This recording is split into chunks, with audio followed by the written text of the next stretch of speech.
Hi, welcome to RVCC. Admissions Representative Patsy here, and on behalf of our admissions team, we are so excited that you're taking this journey with us. Now that you filled out our admissions application, you're probably wondering what your next steps are.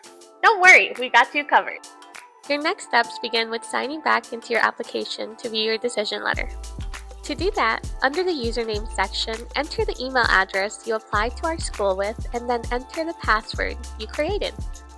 Don't worry, if you have trouble remembering your password, you can always reset it by clicking Forgot Password. Once you're all logged in, you should see a golden envelope that says your decision letter is ready. When you review your decision, you should see your student ID number, password, and RV email.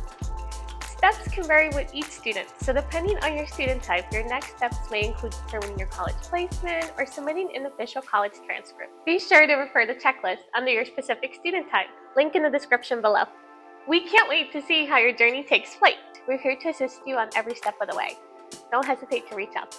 Welcome to RVCC! Woo!